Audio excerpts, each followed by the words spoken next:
Welcome back to the channel. आज की video में हम डिस्कस करेंगे 5 टाइप ऑफ रिएक्शंस के बारे में। Nitration, sulphonation, isomerisation, aromatisation and pyrolysis. ठीक है, देखो नाइट्रेशन और सल्फोनेशन तो सब्स्टिट्यूशन रिएक्शन का ही पार्ट है, तो हेलोजिनेशन वाली वीडियो बहुत ज्यादा लंबी हो गई थी, दैट्स व्हाई हम इस वीडियो में नाइट्रेशन एंड सल्फोनेशन कंप्लीट करेंगे। और जो पायरोलाइसिस है, एरोमेटाइजेशन है, आइसोमराइजेशन है, ये 3 अलग अलग टाइप की रिएक्शंस हैं। इनको हम मैकेनिज्म के साथ स्टडी करेंगे। तो करते हैं स्टार्ट। तो स्टार्ट करते हैं with sulphonation. Sulphonation means substitution of hydrogen atom of alkane by sulphonic group. मतलब जब आप हाइड्रोजन एटम, जो एल्केन का हाइड्रोजन एटम होता है, उसको सब्स्टिट्यूट कराते हो बाय सल्फोनिक ग्रुप, इसे हम क्या कहते हैं? This is known as sulphonic group. तो इस प्रोसेस को हम कहते हैं सल्फोनिक ग्रुप। इस प्रोसेस को हम कहते हैं सल्फोनेशन। फॉर एग्जाम्पल, जैसे आपने यहाँ पे एल्केन लिया, ठीक है, अब इसको किसकी प्रेजेंस में सब्स्टिट्यूशन होगा? किसकी प्रेजेंस में? That is a fuming H2SO4। Fuming H2SO4 लेते हो आप, इसके प्रेजेंस में सल्फोनेशन करवाते हो। ठीक है, फ्यूमिंग H2SO4 को आप और क्या कहते हो? ओलियम कहते हो। Fuming H2SO4 is also known as oleum. अब ओलियम क्या होता है? What is oleum? Oleum means जब आप H2SO4 को SO3 सल्फर ट्राइऑक्साइड के साथ मिक्स करते हो, उसे हम क्या कहते हैं? कंपाउंड को ओलियम कहते हैं। ठीक है, ओलियम कंपाउंड क्या होता है? जब आप H2SO4 को सल्फर ट्राइऑक्साइड के साथ मिक्स करते हो, तो इसका फॉर्मूला क्या बनेगा? H2S2O7। ठीक है, H2 है, ठीक है, S कितने हैं? S भी 2 है, O कितने हैं? 4 + 3 = 7। तो दिस इज ओलियम या फिर फ्यूमिंग H2SO4। तो फ्यूमिंग H2SO4 या फिर ओलियम की प्रेजेंस में हम सल्फोनेशन रिएक्शन को करवाते हैं। ठीक है, तो होता क्या है यहाँ पे? अब देखो H2SO4 है, आप H2SO4 लिखोगे। अब H2SO4 को आप और कैसे लिख सकते हो? It can also be written as OHSO3H। देखो H2SO4 था, H2SO4, H2 है, H2, S1 S1, O4 O3, यहाँ पे 3 + 1 = 4। तो आप H2SO4 को ऐसे भी लिख सकते हैं। तो होता क्या है, यहाँ पे सबसे पहले रिलीज होता है वाटर, HOH, ये दोनों कंबाइन करते हैं और क्या रिलीज होता है? वाटर रिलीज होता है। और बाकी की क्या स्पीशीज बची? RSO3H, that is RSO3H। इस तरीके से सल्फोनेशन हो जाती है किसकी? एल्केन्स की। ठीक है, एल्केन का जो यहाँ पे हाइड्रोजन था, एल्केन देखो ये RH था ना, ये RH था, पर अब ये क्या बन गया? RSO3H बन गया। मतलब कि जो यहाँ पे हाइड्रोजन था एल्केन का, वो किससे सब्स्टिट्यूट हो चुका है? सल्फोनिक ग्रुप से सब्स्टिट्यूट हो चुका है। इस प्रोसेस को हम क्या कहते हैं? सल्फोनेशन। ठीक है, ये जो होती है ये 400 to 500 डिग्री सेल्सियस पर अकर होती है। ठीक है, हाई टेम्परेचर की रिक्वायरमेंट होती है इस रिएक्शन को होने के लिए। अब सपोज आपने R यहाँ पे क्या लिया हुआ है? हम सपोज यहाँ पे R ले लेते हैं, CH3 CH3 CH3H। ठीक है, ओके, ये हमने एल्केन। ओके, ठीक है, उसको आपने रिएक्शन किसके साथ करवानी है? OHSO3H, मतलब कि सल्फ्यूरिक एसिड, OHSO3H। होगा क्या? वाटर रिलीज हो जाएगा। तो यहाँ पे आप सबसे पहले तो प्लस में वाटर लिख दोगे, और ये क्या बन गया? देखो carbon, okay, CH3 CH3 CH3 CH3 CH3 and then CH3, और साथ में क्या अटैच होगा? SO3H group. तो यहाँ पे क्या है? SO3H। ठीक है, इस तरीके से आप सल्फोनेशन करवाते हो। क्लियर? और यहाँ पर भी कितने डिग्री टेम्परेचर की रिक्वायरमेंट होगी? 400 डिग्री टू 500 डिग्री सेल्सियस। अब ये जो बनता है, ये कंपाउंड है RSO3H, इस कंपाउंड को हम कहते हैं alkane sulphonic acid. This compound is known as alkane sulphonic acid. Clear? ठीक है, और आपको यहाँ पे ध्यान रखना है कि ये जो आप H2SO4 लेते हुए कैसा होता है? This is fuming H2SO4। ठीक है। ये जो आप H2SO4 लेते हो, this is fuming H2SO। Clear? Okay. तो ये हमने रिएक्शन का एग्जाम्पल देखा, कैसे इस रिएक्शन प्रोसीड होती है, और इसका एग्जाम्पल स्टडी किया। अब हम इस रिएक्शन का देखते हैं मैकेनिज्म। ठीक है, ओके।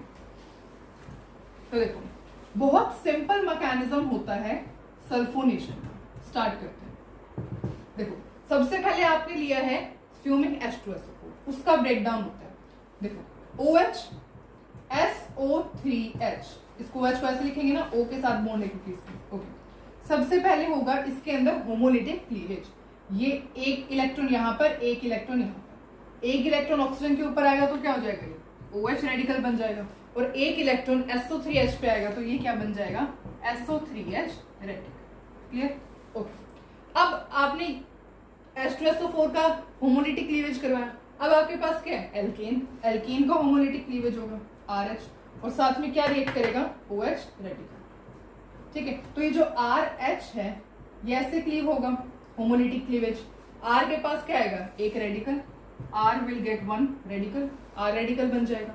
और ये क्या है, HOH, ये आपस में कंबाइन कर लेंगे, है ना। इसके पास भी क्या है, अब देखो ये ऐसे है, एक तो R रेडिकल बन गया, एक H रेडिकल बन गया, तो H रेडिकल और OH रेडिकल कंबाइन करेंगे और साथ में क्या रिलीज हो जाएगा, वाटर। क्लियर? ओके, ठीक है। अब नेक्स्ट स्टेप क्या होता है, अब आपको दिख रहा है यहाँ पे R रेडिकल है और यहाँ पे SO3H रेडिकल है, तो आपस में दोनों कंबाइन करते हैं, R रेडिकल और SO3H रेडिकल आपस में कंबाइन करते हैं और क्या बनता है, RSO3H। ठीक है, तो आपके जो प्रोडक्ट्स आपने लिखे थे, alkane sulphonic acid, alkane sulphonic acid बना यहाँ पे, प्लस में वाटर रिलीज हुआ। क्लियर? R रेडिकल यहाँ पे यूज हो चुका है, OH रेडिकल यहाँ पे यूज हो चुका है। इस तरीके से this is how this reaction proceeds. Okay, और आपको पता है ये मैकेनिज्म क्या होता है, this is free radical mechanism. जैसे हमने हैलोजिनेशन में डिस्कस किया था ना, same mechanism, free radical mechanism यहाँ फॉलो होता है। क्लियर? ओके, तो अब इस रिएक्शन के दो मेन इंपॉर्टेंट पॉइंट्स हैं, वो आप लिखोगे, जो कि है कि अगर आपको इसमें हाइड्रोजन की रिएक्टिविटी की बात की जाए, रिएक्टिविटी, ऑर्डर ऑफ हाइड्रोजन, तो सबसे ज्यादा टर्शरी हाइड्रोजन इसमें रिएक्टिव होता है, उसके बाद secondary hydrogen and then primary hydrogen. ये रिएक्टिविटी ऑर्डर होता है किसका, हाइड्रोजन का। ठीक है, ओके। और जो नेक्स्ट इसकी इंपॉर्टेंट चीज है वो क्या है, कि जो ये रिएक्शन होती है ना, आप नोट बना करके लिखोगे कि ये रिएक्शन सिर्फ हायर एल्केन्स में होती है और उन एल्केन्स में होती है जिसके पास टर्शरी हाइड्रोजन प्रेजेंट होती है। ठीक है, this reaction occurs in higher alkanes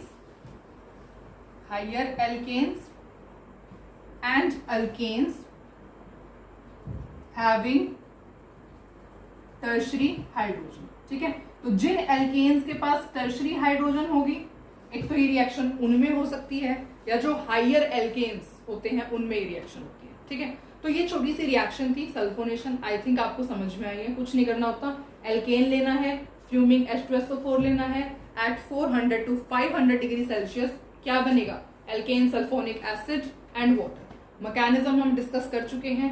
R यहाँ पर ये जो आप एल्केन लोगे वो या तो हायर होना चाहिए या फिर वो एल्केन होना चाहिए जिसके पास टर्शरी हाइड्रोजन हो।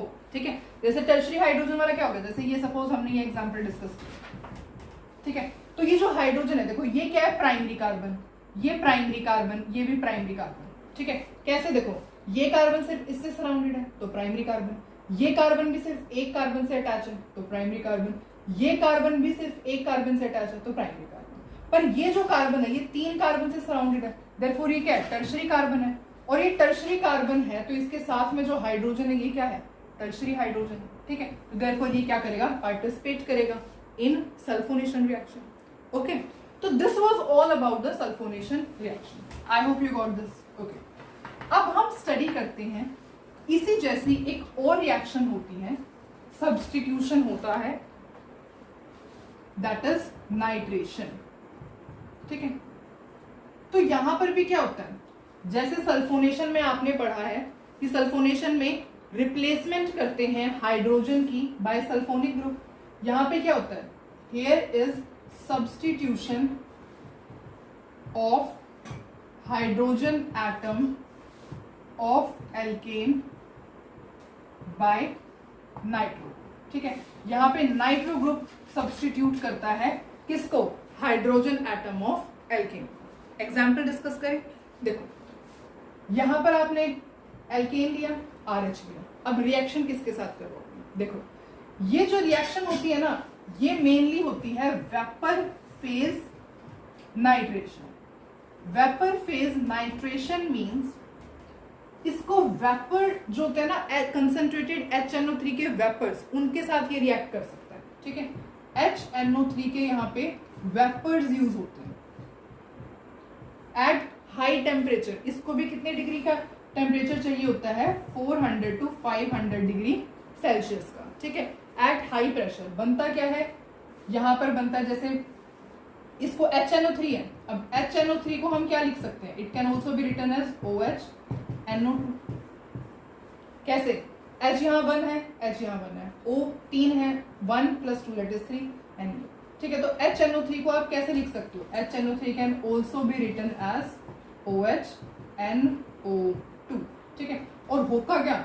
जैसे आपने सल्फोनेशन में किया था, वाटर रिलीज होगा, सबसे पहले तो वाटर रिलीज होगा और साथ में क्या बनेगा? RNO2। RNO2 और RNO2 का क्या हम क्या कहते हैं? That is nitro alkenes. ठीक है, तो इस तरीके से ये रिएक्शन होती है। क्या करवाओगे? हाइड्रोजन एटम, ये हाइड्रोजन था ना, यहाँ पे RH था, अब RH की जगह क्या हो गया? RNO2 हो गया।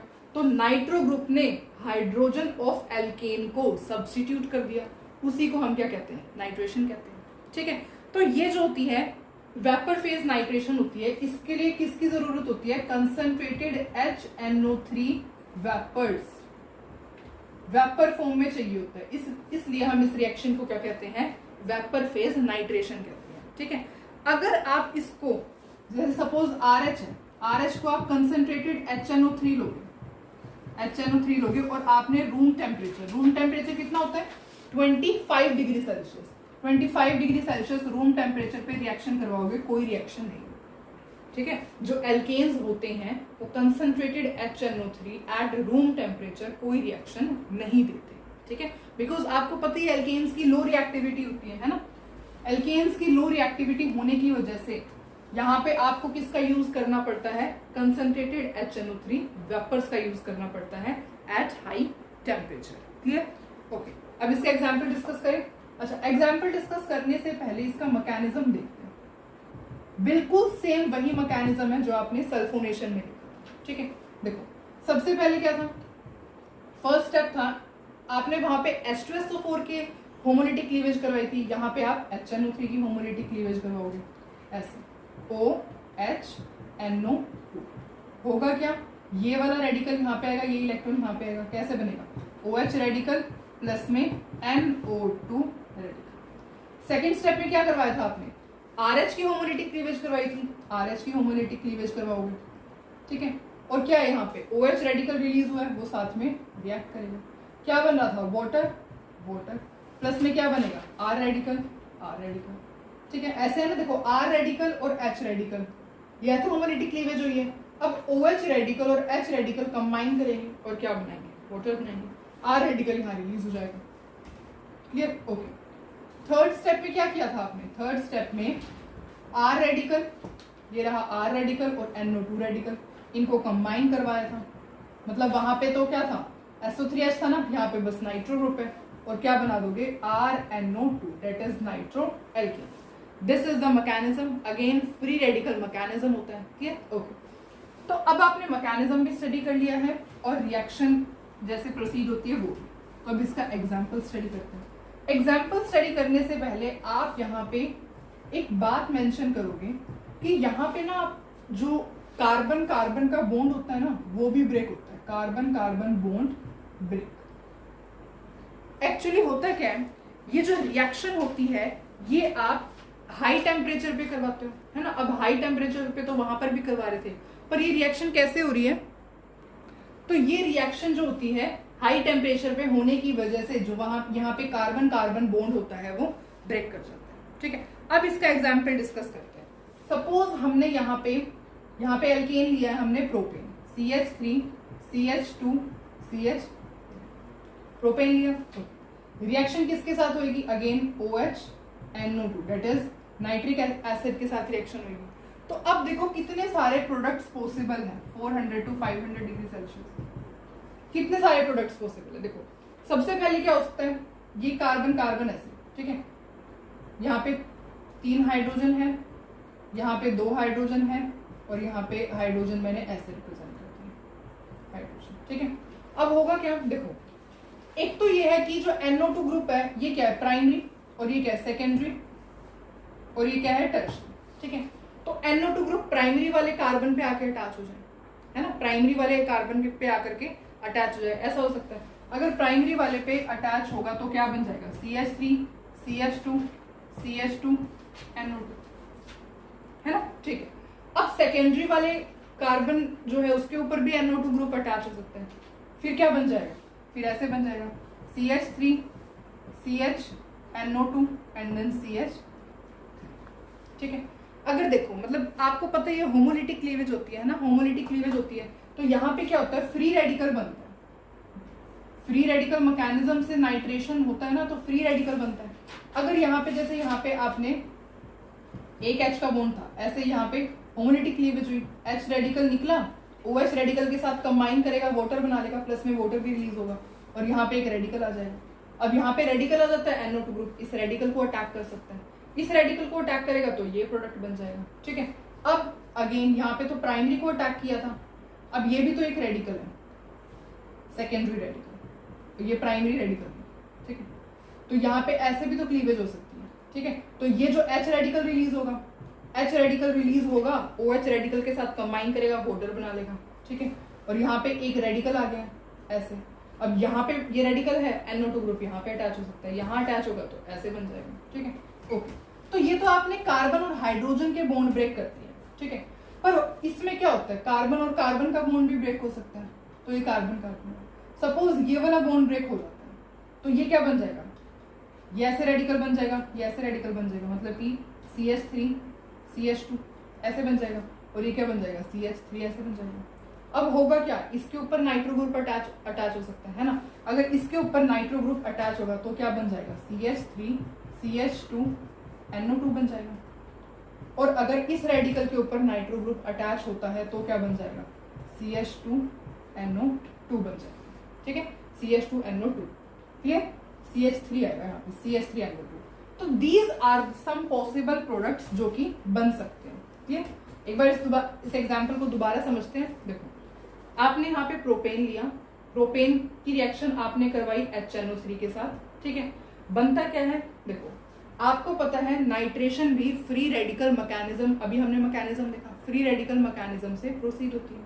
तो होगा क्या, कार्बन कार्बन बॉन्ड है, ठीक है, यहाँ पे CH3 है, यहाँ पे CH2 है, यहाँ पे CH2, और यहाँ पे मैंने एक हाइड्रोजन ऐसे लगा, रेडिकल बनता है, ये प्राइमरी कार्बन, ये सेकेंडरी कार्बन, ये भी प्राइमरी कार्बन। तो ये जो बॉन्ड है ये ऐसे ब्रेक होगा, एक H रेडिकल रिलीज होगा और एक कार्बन के ऊपर रेडिकल आ जाएगा, है ना। H रेडिकल तो OH रेडिकल के साथ कंबाइन कर लेगा और क्या बना देगा, वाटर बना देगा, है ना, प्लस में वाटर रिलीज हो जाएगा, ओके। अब यहाँ पे NO2 ग्रुप अटैच हो सकता है ना, इस रेडिकल पे NO2 ग्रुप अटैच होगा, जैसे NO2 ग्रुप यहाँ आएगा तो ये प्रोडक्ट बन जाएगा, ठीक है। एक प्रोडक्ट तो ये पॉसिबल हो सकता है। अब एक ये CH2 है, इसके हाइड्रोजन भी तो ऐसे ब्रेक हो सकता है, H रेडिकल निकला, H रेडिकल ने तो वाटर बना लेगा, ठीक है। अब यहाँ पे क्या है, कार्बन के ऊपर एक रेडिकल है, तो कार्बन के ऊपर रेडिकल है, NO2 रेडिकल है, NO2 यहाँ पे अटैक कर सकता है, तो ये प्रोडक्ट बन सकता है, ठीक है। अब अगर सपोज आप ये सोच रहे हो कि ये ऐसे H2 है, इसको ब्रेक करवाओगे तो ये क्या बनेगा, यहीं पे तो H रेडिकल बनेगा, H रेडिकल तो वाटर बना लेगा और साथ में क्या रिलीज होगा, ये रेडिकल, तो यहाँ पे NO2 लगा दोगे तो इस प्रोडक्ट में और इस प्रोडक्ट में तो कोई डिफरेंस ही नहीं, तो ये तो सेम ही प्रोडक्ट हो जाएंगे, ठीक है। अब आपने कार्बन हाइड्रोजन बॉन्ड ब्रेक किए, कार्बन कार्बन का बॉन्ड भी तो ब्रेक हो सकता है, सपोज आपने यहाँ से ब्रेक कर लिया, carbon carbon bond can also break, तो यहाँ पे क्या है, ये रेडिकल बन जाएगा, यहाँ पे ये रेडिकल बन जाएगा। अब NO2 इसको भी अटैक कर सकता है, ये NO2 बना लेगा, NO2 इसको भी अटैक कर सकता है, ऐसा भी, मतलब कि nitroethane and nitromethane भी बन सकता है, ठीक है। तो these are some of the possible products जो कि बन सकते हैं, ठीक है। सिमिलरली आप ब्यूटेन में प्रैक्टिस कर सकते हो। हम अभी इथेन का और एग्जाम्पल डिस्कस करेंगे, ठीक है, ये भी बनता है। तो जो है आपका ये product water, this nitroethane, nitromethane, ये सब बनते हैं। 2 नाइट्रोप्रोपेन, नाइट्रोप्रोपेन, ठीक है। अब इनमें से सपोज मैं आपसे क्वेश्चन करती हूँ कि इन चारों में से मेजर प्रोडक्ट कौन बनेगा, मेजर प्रोडक्ट कौन सा होगा? तो आपको पता है कार्बन कैसे ऐसे प्राइमरी, सेकेंडरी, प्राइमरी। और फ्री रेडिकल की रिएक्टिविटी का ऑर्डर क्या होता है?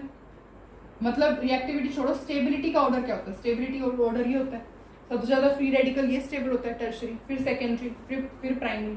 तो सेकेंडरी वाला है, सेकेंडरी वाला रेडिकल प्राइमरी वाले रेडिकल से ज्यादा स्टेबल होता है, देयरफॉर ये क्या है? सेकेंडरी वाला रेडिकल है, तो this will be the major product, ठीक है।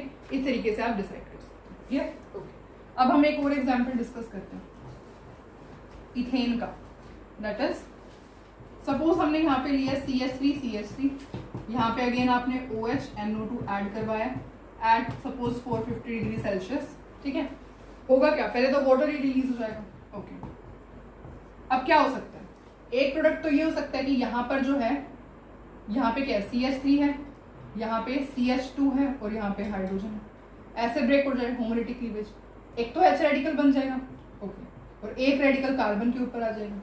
H रेडिकल ने तो वाटर बना लिया, ठीक है, कार्बन के ऊपर जो रेडिकल है वो NO2 ग्रुप अटैच कर लेंगे, तो यहाँ पे ये बन जाएगा। तो एक प्रोडक्ट तो आपने बना दिया, that is CH3 CH2 NO, ठीक है, ओके। अब सपोज आप ऐसे सोच रहे हो कि इस वाले कार्बन का भी तो बन सकता है, तो ये यहाँ पे NO2 लगाओ, यहाँ पे NO2 लगाओ, बात तो सेम ही है, ये भी प्राइमरी है, ये भी प्राइमरी है, ठीक है, तो ये तो दोनों सेम प्रोडक्ट हो जाएंगे। अच्छा, एक क्या हो सकता है, ये ऐसे कार्बन कार्बन बॉन्ड ब्रेक भी तो हो सकता है, carbon carbon bond can break, तो ये क्या हो जाएगा? CH3 रेडिकल बन जाएगा, ठीक है। तो ये रेडिकल भी तो NO2 के साथ कंबाइन कर सकता है, NO2 इसके साथ कंबाइन कर सकता है और क्या बना लेगा?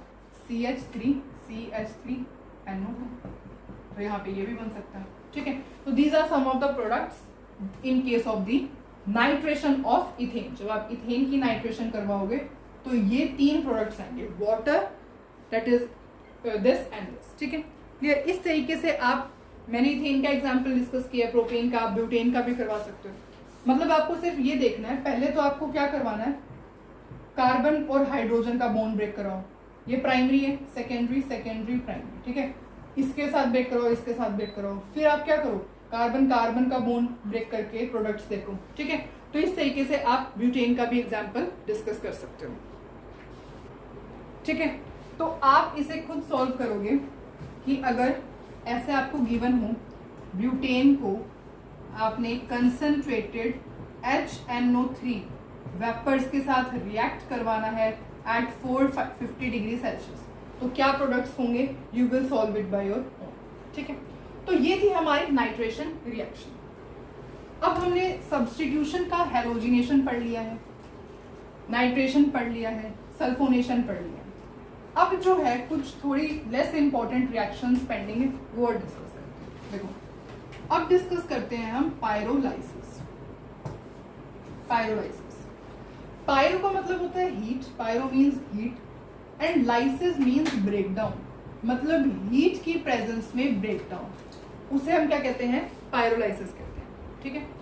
इसके और भी 2 नाम होते हैं, आप इसको क्रैकिंग भी कह सकते हो या फिर थर्मल डीकम्पोजिशन भी कह सकते हो, थर्मल डीकम्पोजिशन, ठीक है, ओके। इसमें होता क्या है, जो हाइयर एल्केन्स होते हैं, हाइयर एल्केन्स, उनको आप हाई टेम्परेचर पे, एट हाई टेम्परेचर, वो किस में कन्वर्ट हो जाते हैं? लोअर एल्केन्स में या फिर एल्कीन्स में, एक्सेट्रा, ठीक है। तो इसके अंदर होता क्या है, आप हाइयर एल्केन्स लेते हो, हाई टेम्परेचर प्रोवाइड करते हो, उन्हें हीट करते हो, और वो किस में कन्वर्ट हो जाते हैं? Lower alkanes, alkenes, etcetera. तो इसके केस में क्या होता है, देखो, जैसे कि नाइट्रेशन में आपने कार्बन कार्बन का बॉन्ड ब्रेक किया था ना, वैसे यहां पर भी कार्बन कार्बन का बॉन्ड एंड कार्बन हाइड्रोजन का बॉन्ड ब्रेक होता है, ठीक है। और ये रिएक्शन भी किस मैकेनिज्म से प्रोसीड होती है? Free radical mechanism, free radical mechanism से रिएक्शन प्रोसीड।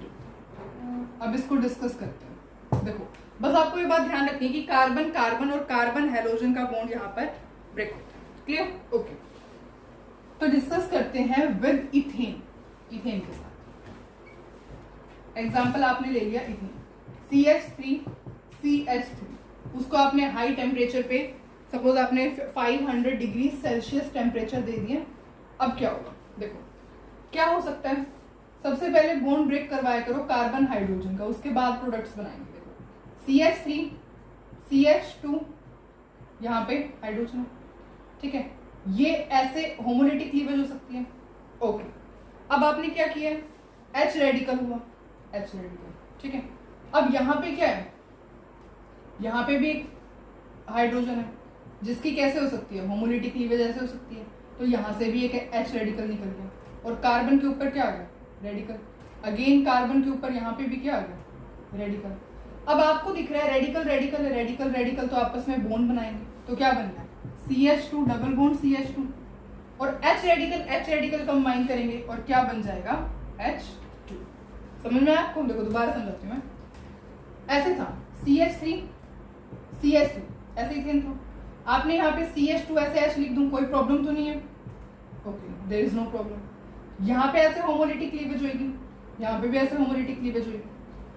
C के ऊपर एक रेडिकल आएगा, C के ऊपर एक रेडिकल लगा, H के ऊपर एक रेडिकल आएगा, ठीक है। यहाँ पर भी कार्बन के ऊपर एक रेडिकल आएगा, H के ऊपर एक रेडिकल आएगा। रेडिकल रेडिकल बॉन्ड बनाया, यहाँ पे क्या बन गया, इथीन बन गया। रेडिकल रेडिकल बॉन्ड बनाया, क्या बन गया, हाइड्रोजन गैस रिलीज होगी, ठीक है।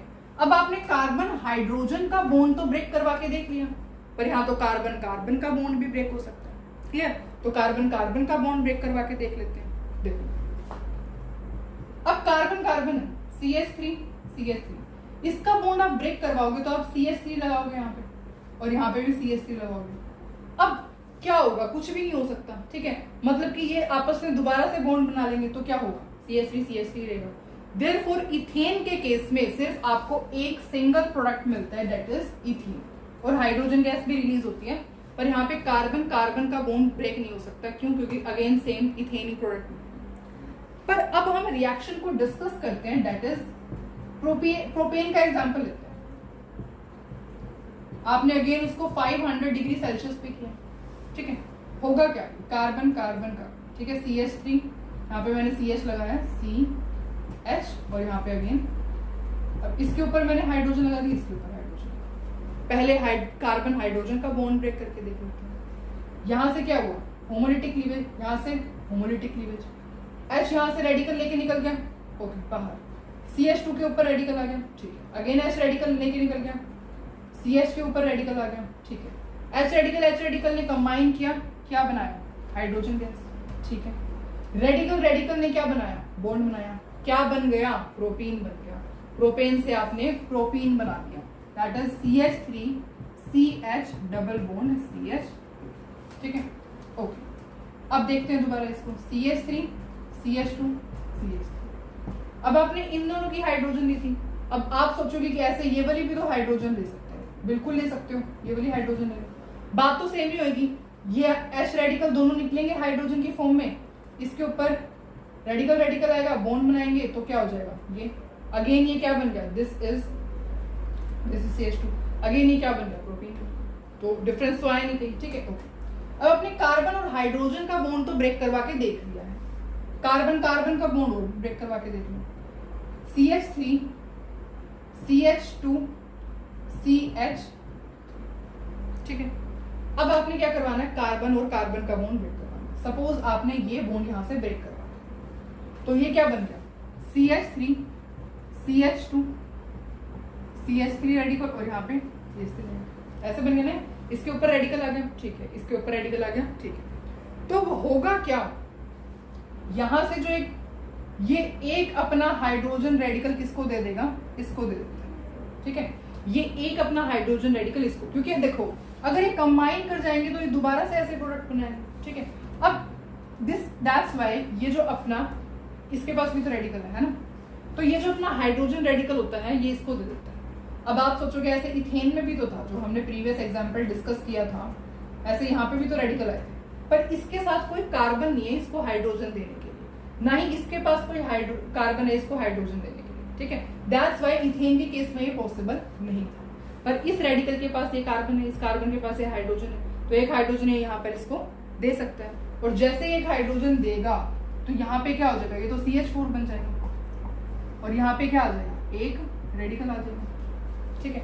अब ये क्या बनाएंगे, अगेन रेडिकल रेडिकल बॉन्ड बनाएंगे और किसकी फॉर्मेशन हो जाएगी, इथेन की, ठीक है। तो इस तरीके से ये भी क्या हो सकते हैं, these also are the products of this reaction, ठीक है। तो एक तो आपके ये बन सकता है या फिर ये भी बन सकता है। हाई टेम्परेचर पे दोनों चीज पॉसिबल है, क्यों, पायरोलाइसिस है, हाई टेम्परेचर है, कार्बन कार्बन का बॉन्ड भी ब्रेक हो सकता है, कार्बन हाइड्रोजन का बॉन्ड भी ब्रेक हो सकता है। समझ में आया, ठीक है। अगर आपको समझ में आया तो अब हम एक लास्ट क्वेश्चन इस टॉपिक से रिलेटेड और डिस्कस करते हैं। तो देखो क्वेश्चन है आपके पास कि आपने ब्यूटेन की क्रैकिंग करवानी है। क्रैकिंग का मतलब पायरोलाइसिस करवानी है, पायरोलाइसिस का मतलब हाई टेम्परेचर प्रोवाइड करना, हाई टेम्परेचर का मतलब कार्बन कार्बन का बॉन्ड ब्रेक, कार्बन कार्बन का बॉन्ड ब्रेक होगा, कार्बन हाइड्रोजन का बॉन्ड ब्रेक होगा। बस स्टार्ट करते हैं, ठीक है। ओके, ब्यूटेन है, अब देखो 1 2 3 4। अब हाइड्रोजन मैं नहीं लिखूंगी, आपको अंडरस्टूड है, हाइड्रोजन आप खुद अटैच कर सकते हो, ठीक है। ओके, यहाँ पे क्या है, हाइड्रोजन, यहाँ पे क्या है, हाइड्रोजन, क्लियर, ठीक है। अब हो सबसे पहले आप कार्बन हाइड्रोजन का बॉन्ड ब्रेक करके प्रोडक्ट बनाते हो, क्या हो सकता है, ये ऐसे होमोलिटिक लीवेज, अगेन ऐसे होमोलिटिक लीवेज, H के पास रेडिकल लेके निकलेगा, H रेडिकल लेके निकलेगा, H रेडिकल लेके निकलेगा, H रेडिकल लेके निकलेगा, इसके पास एक रेडिकल आ गया, इसके पास एक रेडिकल आ गया, रेडिकल रेडिकल ने बॉन्ड बनाया, ये प्रोडक्ट बन गया। तो एक प्रोडक्ट आप ऐसे लिखो, प्लस में हाइड्रोजन, H रेडिकल है, इन दोनों बॉन्ड बनाएंगे, ये बन जाएगा, ठीक है। ओके, एक प्रोडक्ट ये है, ठीक है। अच्छा, नेक्स्ट प्रोडक्ट देखते हैं। अभी आपने ये वाला हाइड्रोजन लिया था ना, ओके। अब आप ये वाला हाइड्रोजन ले लो, ये ऐसे बॉन्ड ब्रेक हो सकता है, ऐसे बॉन्ड ब्रेक हो सकता है, होमोलिटिक लीवेज। हाइड्रोजन रेडिकल लेके निकल जाएगा, अगेन हाइड्रोजन रेडिकल लेके निकल जाएगा, कार्बन के ऊपर एक रेडिकल, कार्बन के ऊपर एक रेडिकल, रेडिकल रेडिकल कंबाइन करेंगे, बॉन्ड बनाएंगे, रेडिकल रेडिकल कंबाइन करेंगे, बॉन्ड बनाएंगे, एक ये प्रोडक्ट बन सकता है, दैट इज, ठीक है। और हाइड्रोजन गैस तो रिलीज हो ही रही है, ठीक है, तो मैं इसको बार बार नहीं लिखूंगी, ठीक है। तो एक ये प्रोडक्ट बन सकता है, अरे यहाँ पे ये प्रोडक्ट बन सकता है, ठीक है। ओके, उसके बाद ये दोनों हाइड्रोजन यूज कर लिए, ये दोनों हाइड्रोजन यूज कर लिए, ये दोनों हाइड्रोजन अगर आप यूज करोगे तो ये क्या होगा, हाइड्रोजन रेडिकल की फॉर्म में निकलेगा, हाइड्रोजन रेडिकल की फॉर्म में निकलेगा, इन दोनों के पास एक एक रेडिकल आएगा, बॉन्ड बनाएंगे, ये बनेगा। तो ये प्रोडक्ट और ये प्रोडक्ट में डिफरेंस क्या है, कोई डिफरेंस नहीं है। Therefore, बस कार्बन हाइड्रोजन का बॉन्ड तो आप इस तरीके से ब्रेक कर सकते हो और ये प्रोडक्ट्स बना सकते हो। अब बात करते हैं कार्बन कार्बन के बॉन्ड की।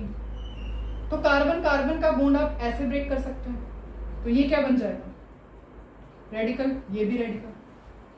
अब आप देख रहे हो इसके पास क्या है, एक हाइड्रोजन भी, मतलब हाइड्रोजन भी प्रेजेंट है, तो ये अपनी एक हाइड्रोजन रेडिकल इसको दे देगा, और जैसे इसको हाइड्रोजन रेडिकल, अब ये क्या है, दिस इज CH3, और इसके पास एक हाइड्रोजन रेडिकल आएगा तो एक इसमें कन्वर्ट हो जाएगा, CH4 में कन्वर्ट हो जाएगा, तो CH4 बन गया।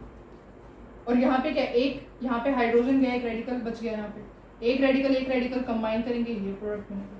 तो ये क्या है, एक ये प्रोडक्ट भी बन सकता है, प्लस में CH। समझ में आया आपको, देखो 4 कार्बन थे, ब्यूटेन था, ऐसे आपने ब्रेक करवाया कार्बन कार्बन का बॉन्ड, एक रेडिकल इसके ऊपर आया, ठीक है, एक रेडिकल ऐसे आ गया और एक रेडिकल ऐसे आ गया। अब इसके पास क्या है, हाइड्रोजन सेटिस्फाई करोगे तो इसके पास ये हाइड्रोजन है। अब इसके पास क्या है, इसके पास CH2 है और इसके पास CH3 है, और इसके पास 1, इसके पास CH2 है, ठीक है। अब होगा क्या, इसके पास जो एक हाइड्रोजन है वो क्या करेगा, एक हाइड्रोजन ऐसे, ये जो हाइड्रोजन है ये बॉन्ड ब्रेक हो सकता है, इसका अपना खुद का हाइड्रोजन रेडिकल एक इसको दे देगा, इसको दे देगा, तो इसके पास एक रेडिकल बच गया, और इसके पास एक हाइड्रोजन आया तो ये क्या बन गया, CH4 बन गया। CH4 हमने वहां पे लिख दिया, रेडिकल रेडिकल बॉन्ड बनाएंगे, डबल बॉन्ड आ जाएगा, क्या बन गया, 1 2 3 कार्बन प्रोपीन, प्रोपीन बन गया। तो ये भी हो सकता है। अब आपने ये बॉन्ड ब्रेक करवाया, अब आप क्या करवा लो, ऐसे बॉन्ड ब्रेक करवा लो, तो क्या हो जाएगा, इसके ऊपर रेडिकल आ जाएगा, इसके ऊपर रेडिकल आ जाएगा। यहाँ पे क्या है CH2, यहाँ पे क्या है CH3, यहाँ पे क्या है CH2, यहाँ पे क्या है CH3। आपको दिख रहा है यहाँ पे क्या है, एक हाइड्रोजन है। ऐसे इसकी होमोलिटी क्लीवेज करवाओगे, क्या होगा, ये रेडिकल इसके पास आ जाएगा और एक ये अपना हाइड्रोजन रेडिकल इसको दे देगा। ठीक है, जैसे इसके पास हाइड्रोजन रेडिकल आएगा, ये क्या हो जाएगा, CH3 बन जाएगा। तो ये क्या बन गया, एक प्रोडक्ट ये बन गया CH3 एंड देन CH3। ठीक है, एक प्रोडक्ट ये बन गया और ये रेडिकल है, ये रेडिकल है, इस रेडिकल को यहाँ लिख लो। ठीक है, रेडिकल रेडिकल कंबाइन करेंगे, क्या बना देंगे, that is CH2 double bond CH। ठीक है, ओके, एक प्रोडक्ट ये बन सकता है। अब आप ऐसे क्लीवेज करवाओगे तो आप ये ऑलरेडी प्रोडक्ट बना चुके हो। ठीक है, तो ये यहाँ से क्लीवेज कराओ, यहाँ से क्लीवेज कराओ, बात तो सेम ही है। तो these are some of the possible product जो कि ब्यूटेन के केस में बन सकते हैं जब आप ब्यूटेन की क्रैकिंग करवाते हो या पायरोलाइसिस करवाते हो या थर्मल डीकम्पोजिशन करवाते हो। अब इन प्रोडक्ट के नाम क्या देखो, 1 2 3 4 ब्यूट फर्स्ट पे इन है, देखो ये क्या है, ब्यूटीन। यहाँ पे आपने क्या बनाया, ब्यूटीन बनाया। इसका नाम बताओ, 1 2 3 4 ब्यूट, सेकंड पोजीशन पर इन है तो एक क्या रिलीज हुआ है, ब्यूट 2 इन, ब्यूट 2 इन। 1 2 3 तीन कार्बन फर्स्ट पे double bond, that is propene, propene. CH3 CH3 ethane, तो यहाँ पे क्या रिलीज हुआ है, इथेन भी रिलीज हुआ है, ethane. CH2 double bond CH2 that is ethene, तो यहाँ पे और क्या रिलीज हुआ है, ethene. CH4 that is methane, यहाँ पे और क्या रिलीज हुआ है, मीथेन। और हाइड्रोजन गैस तो रिलीज हो ही रही है।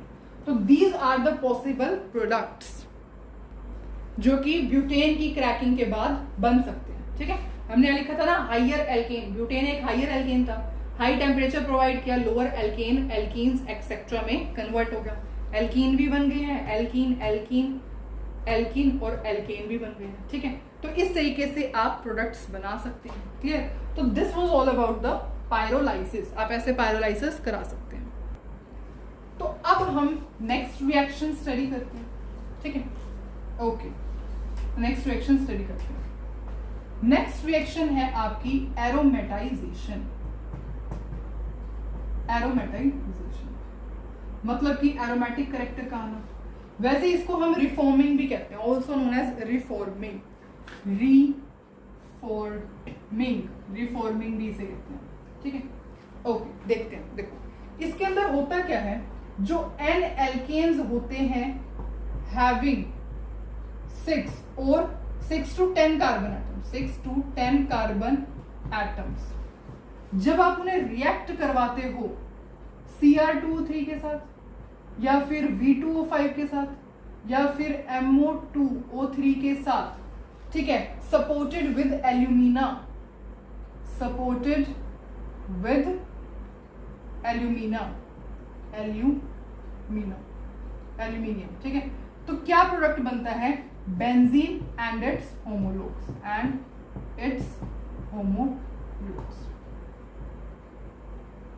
ठीक है, ये प्रोडक्ट बनता है जब आप एन एल्केन्स, एन का मतलब नॉर्मल एल्केन्स, ठीक है, नॉर्मल एल्केन्स, साइक्लिक एल्केन्स नहीं होने चाहिए। ठीक है, जब एन एल्केन्स लेते हो हैविंग 6 to 10 कार्बन एटम्स और उन्हें किसके साथ रिएक्शन करवाते हो, क्रोमियम की ऑक्साइड के साथ, वेनेडियम की ऑक्साइड के साथ या मोलिब्डेनम की ऑक्साइड के साथ, सपोर्टेड विद एल्यूमिनियम, तो क्या बनता है, बेंजीन और उसके होमोलोग्स बनते हैं। और ये रिएक्शन होती किस टेम्परेचर पे है, 773 टेम्परेचर पे, और 10 से 20 atm का प्रेशर मेंटेन करना होगा। क्लियर, तो दिस इज अबाउट द सबसे पहले रिएक्शन होती है। ठीक है, देखते हैं। तो N alkanes having 6 carbon, 6 carbon वाला एल्केन कौन सा होता है, हेक्सेन ही होता है, हेक्सेन होता है ना। ठीक है, अब हेक्सेन को कैसे लिख सकते हैं, hexane can be written as CH3 CH2 CH2 CH2 CH2 CH, ऐसे हेक्सेन को लिख सकते हैं। देखो 1 2 3 4 5 6 हेक्सेन है, साइक्लिक स्ट्रक्चर भी नहीं है, ओपन चेन स्ट्रक्चर है, एन एल्केन है। ठीक है, अब होता क्या है इसके अंदर, जो फर्स्ट स्टेप होता है, फर्स्ट स्टेप आपका होता है यहाँ पे साइक्लाइजेशन, मतलब आप एक हाइड्रोजन मॉलिक्यूल सब्ट्रैक्ट करते हो। कैसे करोगे? यहाँ पे क्या है, ऐसे लिख लो CH2H, यहाँ पे क्या है, ऐसे लिख लो CH2H, होमोलिटिक क्लीवेज कराओ, H रेडिकल निकलेगा, H रेडिकल निकल गया और कार्बन के ऊपर एक रेडिकल आ जाएगा। यहाँ पर भी होमोलिटिक क्लीवेज करवाओ, H रेडिकल निकलेगा, H रेडिकल निकल गया, कार्बन के ऊपर रेडिकल आएगा, कार्बन के ऊपर रेडिकल आएगा। अब रेडिकल रेडिकल क्या बना लेंगे, आपस में बॉन्ड बना लेंगे, ठीक है। बॉन्ड बनाने के बाद क्या हो जाएगा, ये कुछ इस टाइप का स्ट्रक्चर हो जाएगा, है ना। बॉन्ड ऐसे बनाया तो ऐसा स्ट्रक्चर होगा, साइक्लाइजेशन कर, माइनस में हाइड्रोजन, H रेडिकल कंबाइन करेंगे और क्या करेंगे, हाइड्रोजन। तो यहाँ पे आप सबसे पहला स्टेप होता है साइक्लाइजेशन, ठीक है। उसके बाद क्या होता है, उसके बाद आप यहाँ पे डिहाइड्रोजिनेशन करते हो, डिहाइड्रोजिनेशन। डिहाइड्रोजिनेशन का मतलब होता है -3 मॉलिक्यूल्स ऑफ हाइड्रोजन। अब वो कैसे करेंगे, देखो यहाँ पे आपको दिख रहा है कि यहाँ पे क्या है, CH CH CH CH, ये है ना, और एक एक H है सबके पास, H H H H H and H, ठीक है। एक बार मैं ये नहीं लिखती सो दैट अच्छे से समझ में आएगा, H एंड H, ठीक है। होगा क्या, सबकी होमोलिटिक क्लीवेज होगी, होमोलिटिक क्लीवेज हुई, H रेडिकल निकला, ठीक है, और कार्बन के ऊपर एक रेडिकल आ गया। होमोलिटिक क्लीवेज हुई, H रेडिकल निकला, H रेडिकल निकला, कार्बन के ऊपर रेडिकल आ गया। होमोलिटिक क्लीवेज हुई ऐसे, H रेडिकल निकला, कार्बन के ऊपर भी एक रेडिकल आ गया, कार्बन के ऊपर भी एक रेडिकल आ गया। अगेन होमोलिटिक क्लीवेज होगी, H रेडिकल निकलेगा और कार्बन के ऊपर रेडिकल आ जाएगा। अगेन यहाँ पे होमोलिटिक क्लीवेज, H रेडिकल निकलेगा, कार्बन के ऊपर रेडिकल आ जाएगा। और यहाँ पे क्या हुआ, होमोलिटिक क्लीवेज, H रेडिकल निकलेगा और कार्बन के ऊपर रेडिकल आ जाएगा, ठीक है, ये हुआ। अब H रेडिकल ने कंबाइन किया, बॉन्ड बनाया, इन दोनों ने कंबाइन किया, बॉन्ड बनाया, इन दोनों ने कंबाइन किया, बॉन्ड बनाया। 3 molecules of hydrogen gas, 3 molecules of hydrogen gas, है ना। तो जैसे आपका यहाँ पे प्रोडक्ट बना था, तो आपने 3 मॉलिक्यूल्स, इसके क्या करने होते हैं, आपको साइक्लाइजेशन करवानी होती है, डिहाइड्रोजिनेशन करवानी होती है। डिहाइड्रोजिनेशन में आप क्या करवाते हो, 3 मॉलिक्यूल्स ऑफ हाइड्रोजन करवाते हो, 3 मॉलिक्यूल्स ऑफ हाइड्रोजन आपको माइनस करने, ऐसे माइनस हो जाएंगे, क्लियर। और यहाँ पे रेडिकल क्या बनाएंगे, बॉन्ड बनाएंगे, बॉन्ड बना लिया, रेडिकल बॉन्ड बनाएंगे, बॉन्ड बनाएंगे, रेडिकल बॉन्ड बनाएंगे, बॉन्ड बना लिया। तो इस तरीके से आपके पास किसकी फॉर्मेशन हो जाती है, बेंजीन की फॉर्मेशन हो जाती है। ये ऐसे था और आपने बेंजीन बना दिया, ठीक है। या फिर आप इसको ऐसे भी कह सकते हो कि अब इसका क्या हो गया है, एरोमेटाइजेशन। तो इसके अंदर ये 3 स्टेप्स फॉलो होते हैं, ठीक है। पहले आपने क्या किया था, अब ये ऐसे था CH3 और यहाँ पे CH3। सबसे पहले आपने यहाँ पे लिया था N-हेक्सेन, उसके बाद आपने साइक्लाइजेशन करवाई, ठीक है। यहाँ से कार्बन रेडिकल ने कंबाइन किया, साइक्लाइजेशन। उसके बाद आपने इसमें से 3 हाइड्रोजन मॉलिक्यूल माइनस किए, ऑल्टरनेटिव पोजीशन पर ऐसे डबल बॉन्ड आ गया, उसे हम क्या कहते हैं, उसे तो बेंजीन कहते हैं। तो बेंजीन बन गया ना, N एल्केन्स हैविंग 6 कार्बन से आपने बेंजीन बना दिया, ठीक है। तो इस पूरी रिएक्शन को आप कैसे लिख सकते हो, ये तो आपने मैकेनिज्म देखा कि आपने कैसे बनाया। इस पूरी रिएक्शन को आप ऐसे लिख सकते हो कि जब आपने N-हेक्सेन को ट्रीट करवाया है Cr2O3 के साथ, या फिर आप V2O5 ले लो या MO2O3 ले लो, एट कौन से टेम्परेचर पे, 773 केल्विन टेम्परेचर पे, 10 से 20 atm प्रेशर पे, तो आपने क्या बना दिया, बेंजीन। किसकी फॉर्मेशन हो गई, बेंजीन, ठीक है। और साथ में क्या रिलीज हुआ है, पहले आपने 1 हाइड्रोजन सब्ट्रैक्ट किया था, अब आपने 3 हाइड्रोजन सब्ट्रैक्ट किए थे, टोटल 4 हाइड्रोजन, ठीक है। एक और एग्जाम्पल इसका डिस्कस कर लेते हैं सो दैट आपको अच्छे तरीके से ये बिल्कुल क्लियर हो जाए, ठीक है। अब मैं रब कर दे रही हूँ, देखो। अब सपोज हम हेप्टेन लेते हैं, हेप्टेन कैसे लेंगे, देखो, 1 कार्बन ऐसे, ये हेप्टेन हुआ, देखो 1 2 3 4 5 6 7 हाइड्रोजन सेटिस्फाई कर लो, CH3 CH3 CH2 CH2 CH2 CH2 and then CH1 2, ठीक है, ओके। अब होगा क्या, सबसे पहले स्टेप क्या होता है, सबसे पहला स्टेप होता है साइक्लाइजेशन, मतलब कि 1 हाइड्रोजन माइनस करोगे, कैसे करोगे, यहाँ पे एक हाइड्रोजन ऐसे, यहाँ पे भी एक हाइड्रोजन ऐसे, होमोलिटिक क्लीवेज कराओगे ऐसे ऐसे, H रेडिकल होगा, H रेडिकल निकला, और यहाँ पे CH का रेडिकल आ गया, ठीक है। यहाँ पे भी होमोलिटिक क्लीवेज होगी, H रेडिकल निकलेगा, H रेडिकल निकलेगा, कार्बन रेडिकल आ गया, ठीक है। H रेडिकल ने कंबाइन किया, हाइड्रोजन गैस रिलीज होगी, मतलब माइनस हाइड्रोजन हो गया, ठीक है, माइनस हाइड्रोजन हो गया, ठीक है। और कार्बन कार्बन रेडिकल ने कंबाइन किया और यहाँ पे क्या बना दिया, कार्बन कार्बन बॉन्ड बना दिया, ठीक है, यहाँ पे ऐसे। तो अब ये क्या बन गया, अब ये इस टाइप की स्पीशीज आपके पास बन गई। पहले क्या थी, पहले ऐसी थी ना, पहले थी आपके पास CH3, ये था CH2 CH3, ऐसा था। अब आपने जैसे ही हाइड्रोजन को सब्ट्रैक्ट किया ये ऐसे बन गया, ओके। उसके बाद क्या होता है, आप करते हो माइनस में 3 हाइड्रोजन, वो कैसे करते हैं, अगेन यहाँ पे क्या है, इसको पूरा अगर हम लिखेंगे तो ऐसे है CH3 CH CH CH CH CH and then CH, ठीक है।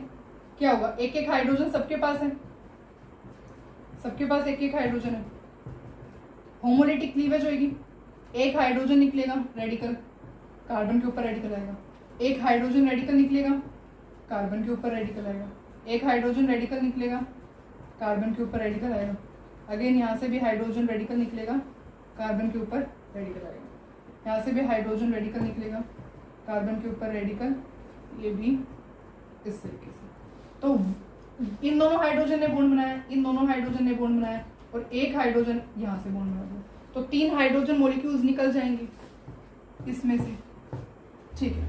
अब बच क्या गया, अब बचा आपके पास ये रेडिकल रेडिकल कंबाइन करेंगे बॉन्ड, रेडिकल रेडिकल कंबाइन करेंगे बॉन्ड, रेडिकल रेडिकल कंबाइन करेंगे बॉन्ड, तो यहाँ पे क्या किसकी फॉर्मेशन हुई आपके पास, बेंजीन की, और ऊपर क्या है CH3। तो इस तरीके से आपने क्या बना दिया, आपने हेप्टेन से डायरेक्ट टोलुइन बना दिया। This was heptane, n heptane आपने लिया था और आपने किसकी फॉर्मेशन की, टोलुइन की, ठीक है। ये पूरा मैकेनिज्म हो गया। अगर आपको डायरेक्ट लिखना है इसको तो कैसे लिखोगे, डायरेक्ट आपने हेप्टेन को जब Cr2O3 या फिर V2O5 या फिर मोलिब्डेनम की ऑक्साइड के साथ रिएक्ट करवाया इस टेम्परेचर पे, इस प्रेशर पे, तो आपके पास टोलुइन की फॉर्मेशन, क्लियर। और साथ में क्या रिलीज हुए, 4 molecules ऑफ वाटर। तो this was all about the aromatisation. अब हमारी लास्ट रिएक्शन रह गई है, दैट इज आइसोमराइजेशन, वो और डिस्कस करते हैं। आइसोमराइजेशन मीन्स आइसोमर की फॉर्मेशन, ठीक है। देखते हैं, देखो सपोज आप यहाँ पे कोई भी, इस रिएक्शन में क्या होता है, आप यहाँ पे N एल्केन्स लेते हो, उनको आप रिएक्ट करवाते हो एनहाइड्रस AlCl3 के साथ विद HCl के साथ, ठीक है। और सपोज आपने यहाँ पे 200 डिग्री सेल्सियस लिया, तो आपके पास ब्रांच चेन एल्केन्स की फॉर्मेशन होती है, ठीक है। आइसोमर्स में आइसोमर्स बनेंगे, है ना। N एल्केन्स मतलब कि जो साइक्लिक एल्केन्स नहीं होते, जो नॉर्मल एल्केन्स होते हैं, उनको जब आप इस रिएजेंट की हेल्प से ट्रीट करवाते हो एट 200 डिग्री सेल्सियस, तो क्या बनता है, ब्रांच चेन एल्केन्स बनते हैं। जैसे कि आपने यहाँ पे सपोज सिंपल एनहेक्सेन, तो जब आप इसको किससे रिएक्ट करवाओगे, एनहाइड्रस AlCl3 के साथ, HCl के साथ 200 डिग्री सेल्सियस पे, तो होगा क्या, इस टाइप का 1 2 3 4 5, एक ही आइसोमर बन सकता है, या फिर 1 2 3 4 5, एक ही आइसोमर बन सकता है। इस तरीके से आइसोमर्स की फॉर्मेशन हो सकती है, ठीक है। तो ये कुछ रिएक्शंस थी, isomerisation, aromatisation, nitration, sulphonation and pyrolysis. I hope आपको सारी रिएक्शंस अच्छे से समझ में आई हैं। Thank you so much for watching the video. अब हम मिलेंगे नेक्स्ट वीडियो में।